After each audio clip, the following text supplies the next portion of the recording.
Perfecto, pues aquí estamos en otro capítulo más de Lupa, la lupa literaria. Sabéis que me gusta mucho lo que es lo juvenil, lo fantástico, lo histórico, lo malagueño, en este caso no es malagueño, pero es andaluz, que también me gusta. Entonces, bueno, son muchas cositas que se van uniendo y hacen que cobre sentido nuestra invitada de hoy, que es, bueno, una autora conocida. Andrea de Morales. Yo siempre le he hecho el marrón al invitado o a la invitada en este caso. Preséntate. ¿Quién eres? ¿De dónde has salido? ¿Qué podemos saber de ti? Bueno, menudo.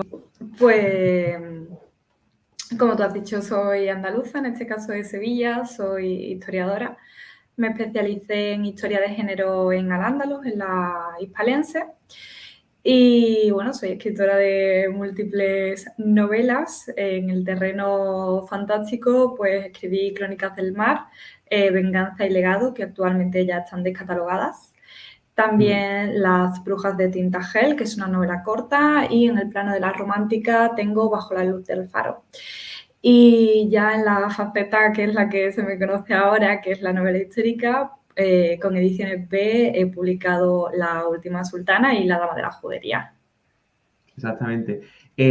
Yo quería hacer un barrido de inicio rápidamente, en poquillo tiempo, porque luego, aunque bueno, te puedes extender todo lo que quieras, pero para sentar un poquito las bases, tú vienes de la fantástica, o al menos tus publicaciones vienen de ese género. Sí. Me gustaría que me comentaras cómo ha sido la experiencia con la biología Crónicas del Mar, con Bajo la luz del faro, que, bueno, creo que has dicho las editoriales de todas, ¿no? Fue Freya, Selecta esta última que he dicho, y La bruja de Titangel con Ela. Con ella. ¿Cómo ha sido esa primera etapa? Bueno, pues a ver, muy diferente a la que estoy ahora. En primer lugar, porque son editoriales pequeñas, tanto Ela como Ediciones Freya, que ya ha echado el cierre. Entonces, bueno, tienes con ellos un trato muy cercano, muy familiar. El mismo que le ponen a las novelas es increíble. Son personas muy volcadas con las obras que sacan y los muchos géneros con los que tratan. Y bueno, fue una primera etapa bonita, que creo que es la mejor forma de empezar en el mundo literario. Cuando das con buenas editoriales es un impulso para seguir adelante. Si empiezan a tocarte ya malas, ya empiezas a Las malas cuestionarte son las que cosas. abundan, son las que abundan las malas. Por desgracia sí, pero en mi caso tuve mucha suerte porque la primera de ellas fue Ediciones Freya y, y fue la mejor editorial que pude tener, la verdad. Sí. Entonces, podríamos decir que tu comunidad, porque claro, tú eras una autora con una comunidad mayoritariamente juvenil fantástica. Sí. Entonces, ¿por qué pensaste, entiendo que también porque te gusta mucho la histórica, pero ¿en qué momento o cómo fue ese proceso en el que dijiste, ahora me voy aquí? Es decir, estamos hablando ya de otra comunidad diferente y no sé si cómo ha afectado eso a la comunidad que tú tenías ya asentada como autora, cómo ha sido esa decisión y cómo ha afectado eso a tu comunidad como escritora. Pues bueno, como tú dices, yo venía de una comunidad que era juvenil, era fantasía. Sorprendentemente nunca ha sido el género que más he leído, o sea, yo siempre he sido una consumidora fiel de la novela histórica y de la ficción histórica, pero empecé publicando fantasía.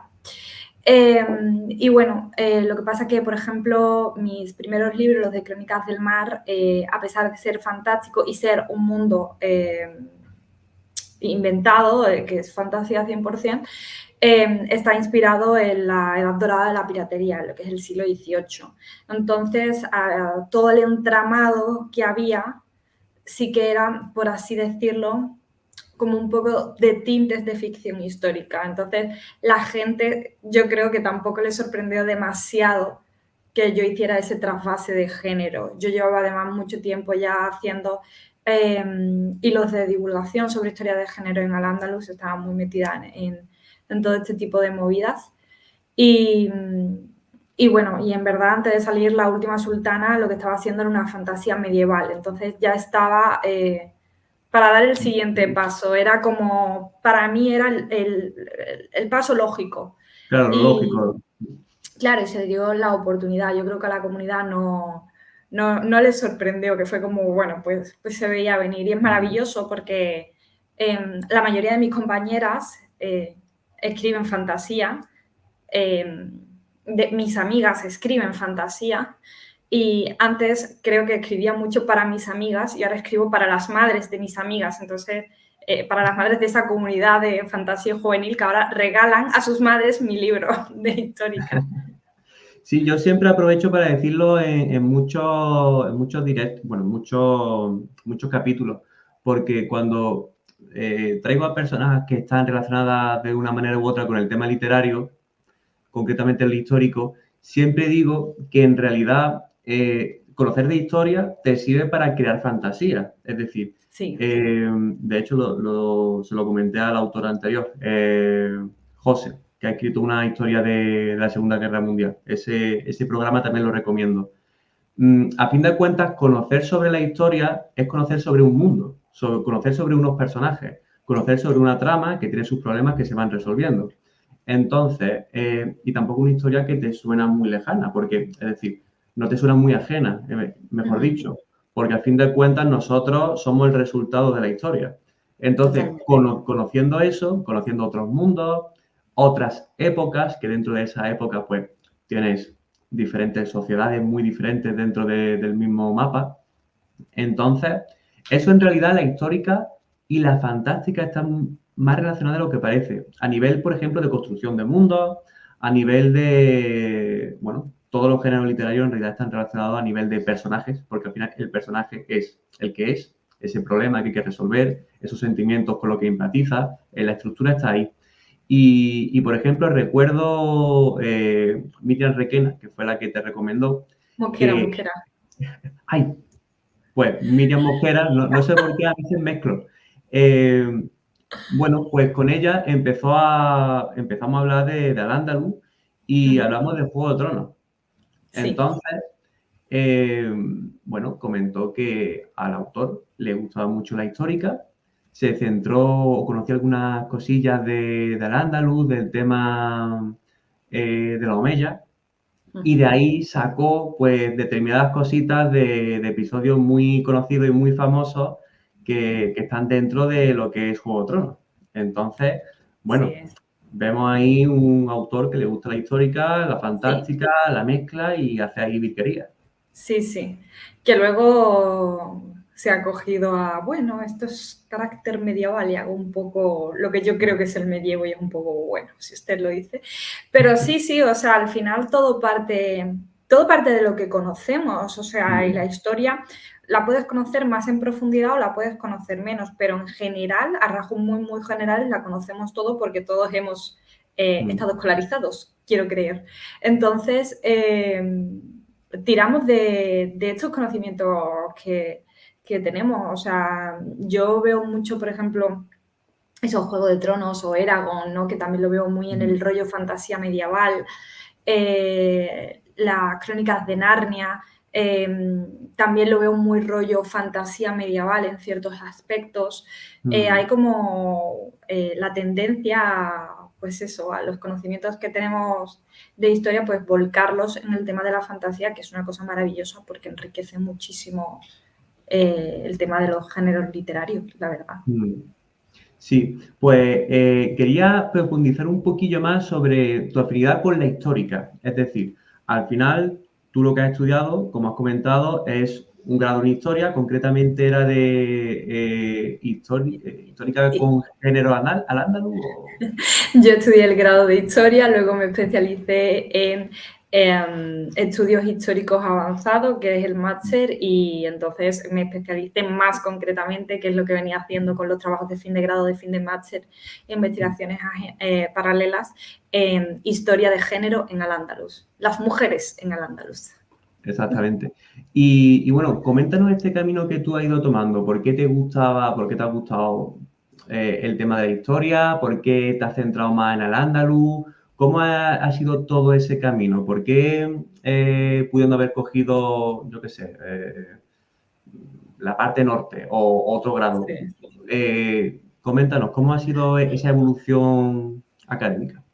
Pues en mi caso creo que ha sido todo como muy natural, como muy orgánico, porque yo entré en la carrera de historia, yo creo que prácticamente como entramos la mayoría de adolescentes, de muchachos jóvenes, cuando nos toca hacer la selectividad, que tienes ahí como 3 opciones, muchas veces no sabes cuál coger, es como me gusta esto, pero también me gusta esto, eres demasiado joven para decidir ciertas cosas y te encuentras en la tesitura. Entonces yo, pues como todo joven en esos momentos, decidí por las cosas que me gustaban, como muy impulsada por mi profesora del instituto y muy impulsada también por el libro de Mario Puzo, de los Borgia, porque yo cuando lo leí dije, wow, yo quiero hacer esto. En ¿Y por plan, qué? yo quiero poder escribir algo así de bueno. Sí, qué Y guay. claro, para eso me hacía falta saber de historia. Yo lo veía como muy claro en ese sentido. Y no era mi primera opción, pero pues el destino lo quiso, así que para mí fue como una señal y dijo, pues para Mm. historia. Y bueno, y dio la casualidad de que pues tuve muy buenos profesores en la carrera. La Eso hace profesora que me mucho. Sí, sí, la profesora que Mm. me dio Edad Media y que me dio la parte de Al-Ándalus y que a día de hoy todavía se encarga de Al-Ándalus, doña Gloria, pues me arropó bajo sus alas y me fue llevando. Y bueno, yo en principio no iba predeterminada a hacer Al-Ándalus, o sea, yo Mm. iba con la idea de hacer invasiones vikingas durante el Emirato de Abdelrahman II, que es como una Mm. cosa muy concreta. Claro, muy, muy concreta. Pero claro, Y estamos hablando de la que es la actual Andalucía, ¿no? Porque Abderramán II estaría también por el Andaluz, es decir, por esta zona, ¿no?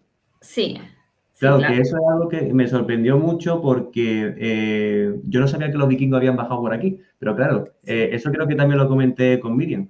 Entraban por el Mediterráneo, por esta zona, ¿no? Y ya se ujú, tiraban, pues a veces saqueaban Sevilla o Córdoba o tiraban para sí, la zona del Vaticano, es decir, sí. que En este muy caso concreto y fue muy chulo. saqueo, hubo varias paraditas anteriormente y luego pues entraron por Sevilla, se remontó el Guadalquivir, se saqueó, se destruyó un poco, la escuadra andalusí los para y, Mm. y bueno, hay un poco de todo, los que escapan, escapan, los que no, pues se quedan y, y tal. Y bueno, yo iba un poco destinada a ese camino, pero bueno, había muchos compañeros. Era el auge de Vikings, de la serie, y tenía muchos compañeros muy deseosos de hacer trabajos de fin de grado de vikingos.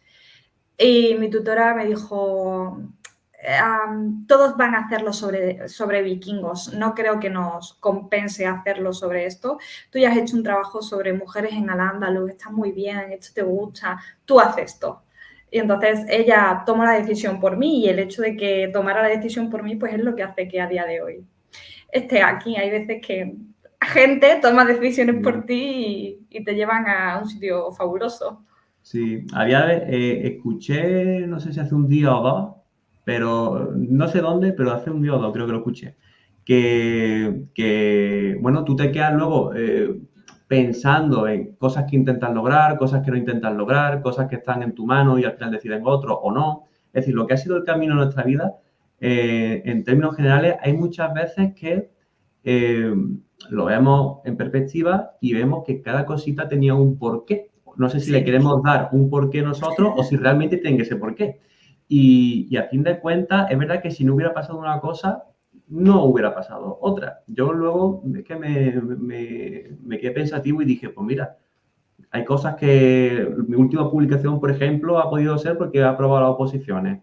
O esta última cosa ha sido porque me tocó de maestro de primaria justamente en este colegio y no hubiera servido otro.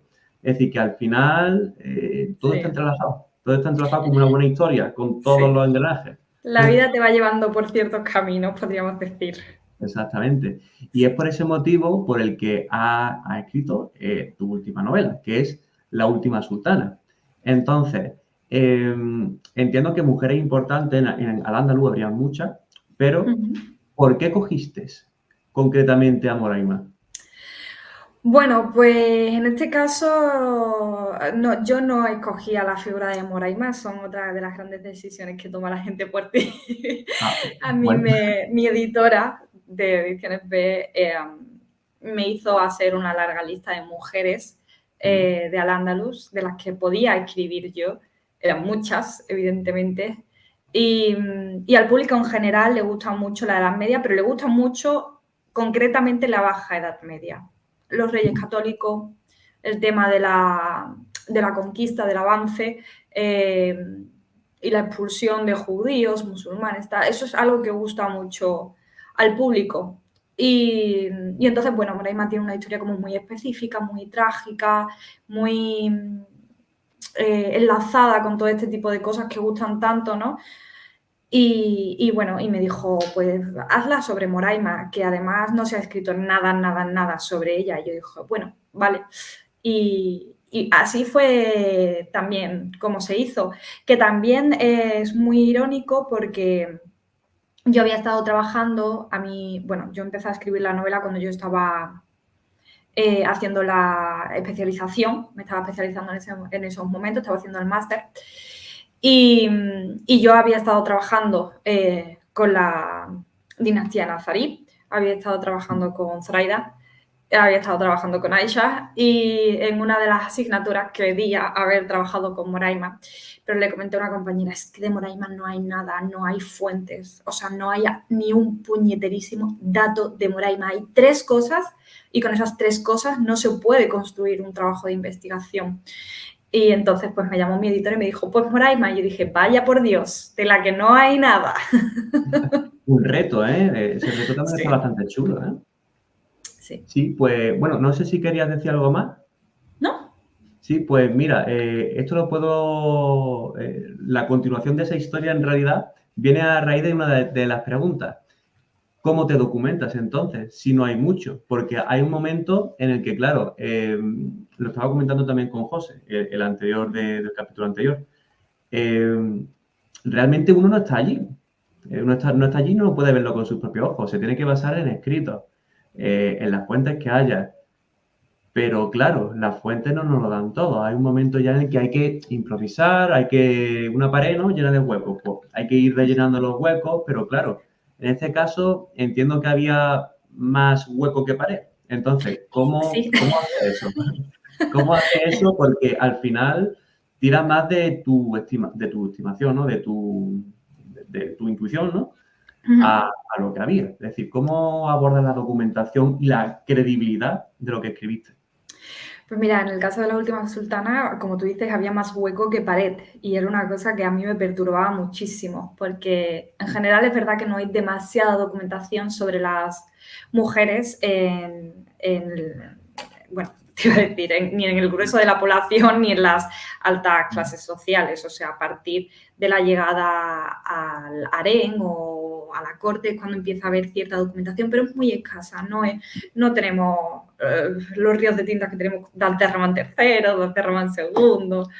Entonces, Pero otra claro, cosa es lo que llegue a nuestros tiempos, que hay muchas cosas que se pierden también. exacto. Mm. Entonces, claro, yo me encontré pues eso, con muchos huecos por escribir. Y bueno, en mi caso creo que tuve mucha suerte si me hubieran pedido un personaje cristiano, por ejemplo, y de reino cristiano, si me hubieran pedido a Isabel la Católica, y de Isabel la Católica se tienen muchísimas más fuentes, o cualquier otro personaje, o Juana la Beltraneja, Mm. o Juana de Castilla, o quien fuera, para mí habría sido mucho más complicado. Pero claro, bailaba conmigo el factor de que era mi especialización.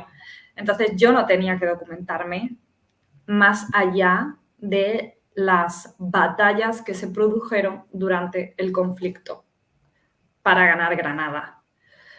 El resto yo lo tenía. Yo tenía vida cotidiana, yo tenía acicalamiento, yo tenía vestiduras, yo tenía, yo qué sé, medicina, tenía cuál era el ideal de mujer perfecta, tenía el tema religioso, tenía, o sea, el resto lo tenía. Lo único que me tocaba hacer era con los escasos datos que contaba de Moraima, que eran excesivamente escasos, crear lo que yo pensaba que podría haber sido.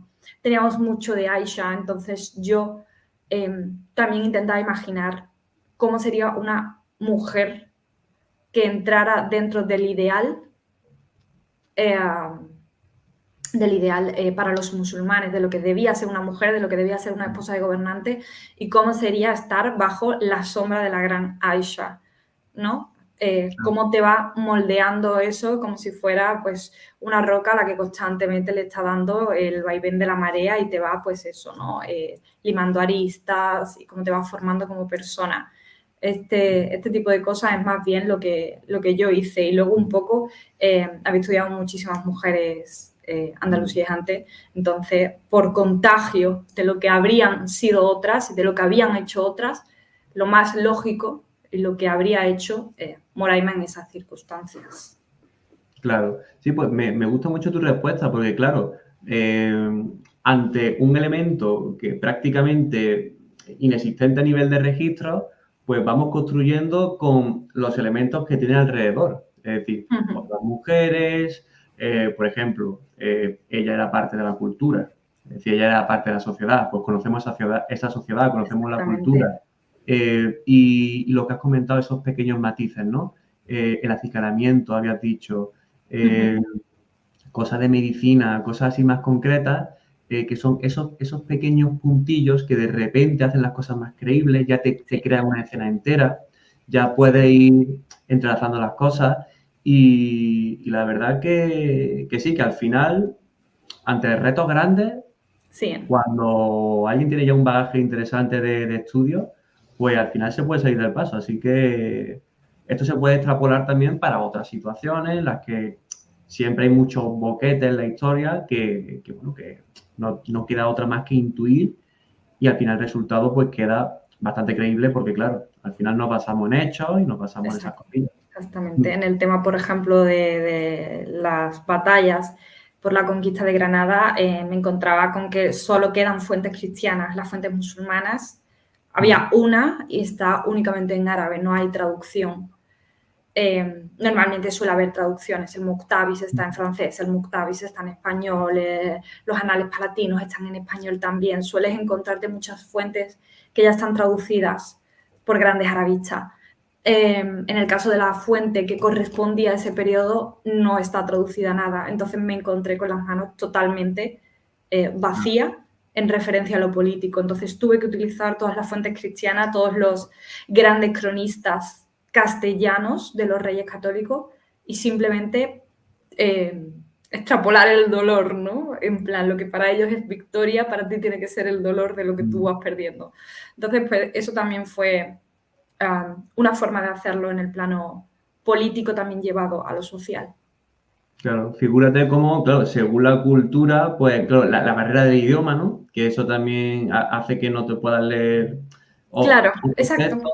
E incluso según la cultura, pues claro, a lo mejor unos escritos al ser en este momento el bando árabe, el bando que al final acabó perdiendo, pues a lo mejor muchos registros acabaron en el olvido, se perdió mucho, entonces, bueno, no queda otra más que arreglarse con lo que hay, a nivel de idioma, a nivel de lo que pasó y bueno, sobre todo ir a las fuentes. Estaría también curioso saber, que esta pregunta es muy concreta, el registro, los registros más de árabes, si se escribieron a lo mejor en el momento y luego se lo llevaron, cómo sobrevivió eso, o si ya se escribió a posteriori. Es decir, que eso también hace mucho, cómo sobrevive, por así decirlo, los registros del bando que al final tuvo que huir.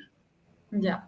A ver, a mí lo que me consta y que puede venir cualquier cualquier arabista ahora mismo de CSIC y decirme no tienes ni idea, puede ser, porque como siempre hay margen de error para absolutamente todo y la gente que lleva 40 años dedicándose a esto sabe muchísimo más que yo. Pero lo que a mí... Yo siempre digo que el programa este tampoco está como para aprender técnicamente, sino simplemente para entretenerse y para orientarse. Orientarse y ya ahí tiene el hilo y ya vas tirando de eso. Totalmente. A mí es que no me gusta sentar cátedra, entonces siempre lo digo y calmo. Esto es lo que yo digo. ¿Qué pueden opinar diferente? Pueden opinar diferente y probablemente Mm, alguien lleve razón también. Lo que a mí me consta es que sobrevive una unidad de fuente sobre esto. Ahora mismo es que no me acuerdo del nombre, mm, perdóname, pero es que no me acuerdo. Sobrevive una unidad de fuente hecha en árabe y el resto de lo que se tiene, según lo que a mí me comentó una compañera especializada en los Reyes Católicos, es mm. que se los fulminó Cisneros, Claro, el bueno, resto de claro. fuentes. Entonces, pues ahí te encuentras con un vacío documental en el que no tienes mucho que hacer más allá La, de... la iglesia hizo sus cosillas. La iglesia, a lo largo de bastantes momentos, hizo sus cosillas. Sí, Entonces, bueno, me gustaría ya abrirnos mucho más a no solamente este momento de la historia, sino a todo al Andalus y que, por ejemplo, me comentaras cosas guay del Andalus. Por ejemplo, algún personaje, si me quiere hablar de ello, o algún lugar, si me quiere hablar de ello, o alguna trama, ¿no? Algún evento, vale. algo. ¿Qué te contó Miriam, por ejemplo? A ver si vamos a... Ahora tenemos la misma anécdota, puede ser. A ver si no me acuerdo de todas, pero la que se me quedó grabadísima fue esta, es que claro, lo he mencionado antes, pero no he querido indagar en el spoiler. No sé si te suena a ti lo que se hizo en Juego de Tronos con la boda roja, que hay Sí, una sí, comparación, exactamente. Pues sí. Miriam nos habló de, bueno, de una boda que acabó en un asesinato grande, si no recuerdo mal, rollo, pues, sanguinolenta. Es decir, que fue como muy similar a lo que pasó en esa boda. Eso me lo comentó, creo que me comentó alguna cosilla más, pero ahora mismo a lo mejor no, no lo recuerdo del todo. Vale, pues a ver qué te comento. O sea, Eh, ¿sabes qué pasa? No sé si tengo algo tan salseante como como lo que te ha entregado Miriam. Es que ha puesto el listón bastante alto. Ha A ver, puesto el listón muy alto. puedes lanzar unas cuantas Mira, y tirar del hilo, es decir, que ya cada espectador tire del hilo. A fin de cuentas, ya depende de lo que a cada uno le guste el rollo de la historia y al andaluz. Yo creo que la gran mayoría de cosas que me puedes comentar van a estar muy interesantes porque a mí me gusta el tema. Y independientemente de eso, nuestros lectores son, bueno, nuestros espectadores son lectores y también escritores. Es decir, que al escritor en realidad le interesa conocer de otras estructuras que fueron reales en el pasado. Entonces, yo creo que cualquier cosa puede estar guay. pues mira, a ver, se me ocurre una cosa que siempre cuento mucho Mm. y porque es uno de mis datos favoritos que lanzar a la gente, así como de sopetón. ¿Y sabes cómo se depilaban las mujeres en Al-Ándalus el parrús? Pues, a ver, me imagino con un filo, con un cuchillo, pero no sé si una, bueno, se me ha ocurrido una piedra pómez, pero espero que no. No sé. No, se lo depilaban con una pasta que era miel, Vale. eh, jugo de limón, se hacía como una mezcla y Ujú. agua. Y eso como que azúcar derretido, no miel, azúcar derretido, Ujú. eh, limón y agua. Y eso hacía como una especie de cera. Y así era Qué guay. como se depilaban. Luego el cuerpo, por ejemplo, se depilaba con otro tipo de sustancia. Creo recordar que era como con cal viva, entre otros ingredientes, así un poco como durillos para la piel, porque la cal pues no es una cosa que tú digas, me voy a bañar en ella. Claro, claro. Pues eso, por ejemplo, ya nada más, eso ya me resulta súper curioso, porque estamos viendo dos componentes, cada uno con sus propios ingredientes y cada uno, bueno, pues para una parte del cuerpo. Es decir, eso ya al escritor, que recordamos, la historia nos gusta mucho para crear historias, para hacer que esas sociedades sean más creíbles, más interesantes, esos pequeños matices que enriquecen. Eso ya le cambia algunas cosillas y tal, y ya puede enriquecer Sí, una sí, sociedad. Me totalmente. parecen me encantan las cosas súper concretas Sí, porque eso ayuda. es muy concreto, es muy concreto. Tengo además un hilo hecho en Twitter que es sobre este tipo, creo que se llama acicalamiento o algo así, acicalamiento en Al-Ándalus o algo así, algo por el estilo, y es sobre esto, el proceso de utilización de mejunjes, de jabones, de todo este tipo de cosas para embellecerse. Y este está entre ellos. Y a la gente es que le impactaba mucho. Le impactaba mucho, por ejemplo, porque además te ponía, este es el ungüento, ¿vale? Existe un ungüento para esto y estos son los ingredientes. Y la gente alucinaba mucho porque a lo mejor había champú para crecimiento de pelo, champú para alisarse el pelo, champú para rizarse el pelo. La gente era como, wow, wow.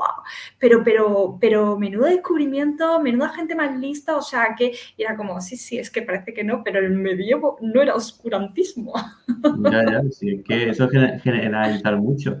En realidad, es que había ya bastantes cosas para escoger, para Sí, concretar, sí, bueno, según los champús.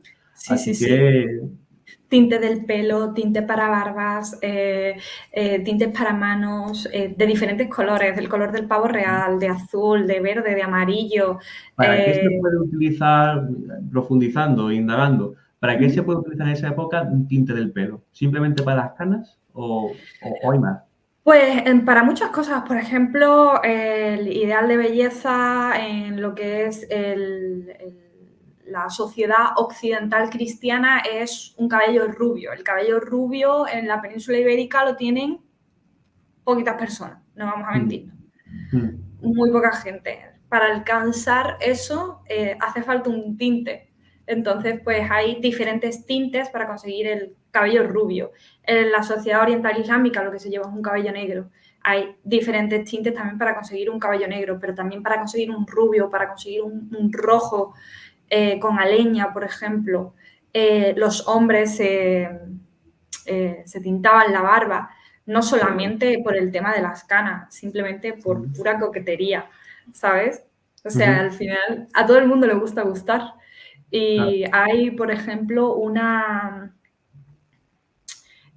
anécdota muy curiosa que es que durante lo que viene siendo la conquista del territorio peninsular, ¿vale? Ujú. Por los musulmanes, en uno de estos primeros avances que se van haciendo y tal, eh, voy a ver si lo recuerdo al 100%. O sea, es que no me quiero equivocar con ningún nombre, Dios mío. No te preocupes porque el espectador promedio no es histórico total. Aquí Ya, pero estamos sobre imagínate, todo, imagínate sí, que viene alguien del departamento y me quita el carnet el de carnet, historiadora. dame el carnet, para acá. Exactamente. No, aquí el objetivo es entretener a los lectores para, uy, me ha interesado, voy a coger un libro, o entretener a los escritores para decir, mira, voy a utilizar esta fórmula que me ha encantado para mi sociedad. Bueno, en este caso, creo que recordar que era Musa, ¿vale? Musa, que era gobernador de Ifriquilla. Yo era una de las personas a cargo del tema de la conquista. Bueno, la cosa es que después de un par de personas que van al tema de la conquista, que si Tarif, tal, llega Musa. Está allí y tal, y tienen emplazada una ubicación en la que hay resistencia y no sabría decirte qué ubicación es. Dios me perdone. Total, que empiezan a mandar gente, los cristianos empiezan a mandar gente en plan para hablar porque los tienen completamente sitiados. Y llegan a la conclusión de que Musa probablemente sea una especie de demonio, porque decía, es que un día tiene la barba roja y al día siguiente tiene la barba negra y al día siguiente nos ha recibido con la barba blanca como la de un anciano. Y eso solamente ese cambio de apariencia solamente la puede llevar un demonio, ¿sabes? Sí. Ajá. Entonces era una cosa muy, muy curiosa y eso se cuenta en una de las fuentes, en una de las crónicas. Qué guay. Se cuenta, probablemente sea Ibn al-Qutiyya que hace una crónica sobre la conquista. Mm. Al igual, claro, muchas veces la apariencia hace mucho y a la hora de los encuentros interesantes en las que uno se juega mucho, pues a lo mejor la apariencia pues, puede ser el factorcillo ese, ¿no? Que inclina las cosas a un favor u otro. A mí lo que se me venía a la cabeza es lo típico, elegir bien la vestimenta, elegir bien la postura, a lo mejor el peinado, vale. Pero el tinte también es muy, muy curioso, es decir, que cualquier cosa en realidad, dentro de los términos, ¿no?, de la sociedad del momento, puede encajar, puede sorprender y claro, ya el boca a boca, ¿no?, va extremando, es un diablo, es un demonio. Entonces Claro. la cosa puede estar bastante guay. Me gusta aprovechar siempre para hacer preguntas, yéndonos ya del tema al andaluz, una pregunta que también le hice, vuelvo a redirigir a José, programa anterior. Mm, a mí me gusta la historia, como se puede ver. No sé mucho de historia, pero me gusta y ya está. Y también me gusta la fantasía. Entonces, a veces, me pasa a mí y a muchos otros que combinamos fantasía con historia. Ujú. Y claro, uno de los problemas, una de las inquietudes, ¿no?, de los miedos, es que si tú te presentas a editoriales que no son propiamente de historia, sino son más generalistas o más fantásticas o más, no sé, más de thriller, otra que no sea historia, pero metes temas históricos, claro, entiendo que el editor no se puede arriesgar a meter cualquier cosa que no esté debidamente documentada. Entonces, ¿tú ves recomendable, por ejemplo, mandar novelas con hechos históricos, aunque su género principal no sea el histórico? ¿Consideras recomendable mandar novelas con un pequeño porcentaje histórico a otras editoriales? O, porque claro, al final las editoriales tienen que cubrir un planning, unos huecos que tienen que rellenar al mes o al año, y hay muchas novelas que al final son muy válidas, pero se quedan atrás. Entonces, Ujú. ante la duda, yo de vez en cuando digo, es que claro, ellos a lo mejor no tienen el tiempo ni tienen los recursos para mirar la novela y decir, mira, esto es verdad, vale. A ver, nadie, mi experiencia. Sí. Tu editora no te va a decir, tu editora, si no es una persona que se ha hecho la carrera de historia y que está especializada en algo concreto, no Mm, va a saber si es real o no algo. Incluso los correctores, lo que te van a poner a la hora de corregir la novela, imagínate que te la cojan y tal, es siempre una duda al lado. ¿Esto es real? En plan, ¿me lo puedes confirmar? claro. O a lo mejor, he buscado y he encontrado esto en Wikipedia. ¿Es verdad? O en plan, lo que has puesto es un error. A mí me pasó, por ejemplo, con el tema de la última sultana, con Zoraida. Zoraida, para el que no lo sepa, pues es la segunda esposa de Muley Hassan, de Abuele Hassan, y pues este señor había repudiado a Aisha en favor de Zoraida, que se supone que era una esclava cristiana que luego acaba siendo sultana y que hace un trasfase de fe del cristianismo al islam y que una vez que caiga Granada hará un segundo trasfase de fe del islam al cristianismo. Pues Mm, la cosa está en que yo te la describo en la novela como lo que era, ¿no? Era una niña del grueso de población que sale a brevar los caballos, que en ese momento da la casualidad, como las 1.000 millones de veces que sucede durante este periodo, en el que al vivir en la frontera llega una cabalgada, una algarada, y se la llevan junto con el resto de no sé cuántas personas que antiguamente eran de condición jurídica libre, pero que al ser capturadas pues caen en la esclavitud. ¿Qué pasa? Que el imaginario colectivo lo que tiene es que Zoraida es la hija del alcalde de un pueblo mm, y que era de una posición social alta y tal. Entonces la correctora me dijo, oye, ¿esto es verdad? Y yo le dije, no, no es verdad.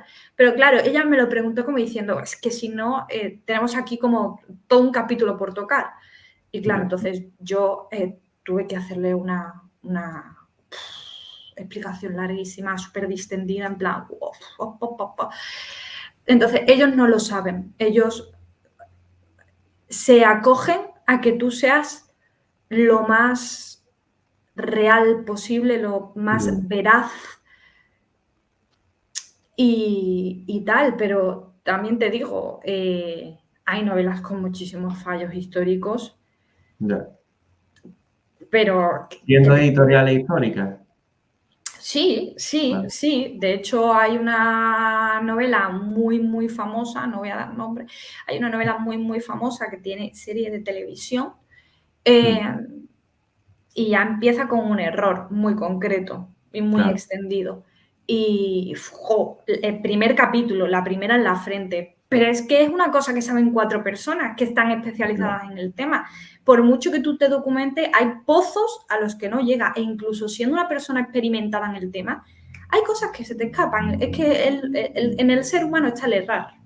Ya, me imagino las correcciones estas con rollo como cuando te corrige en la universidad un profesor, un TFG, un TFM, revísalo. Exactamente. Ellos tienen un corpus realmente en el que te pueden mirar palabras. Esta palabra no está de acuerdo a esta época porque no es hasta el siglo XVIII en la que sale.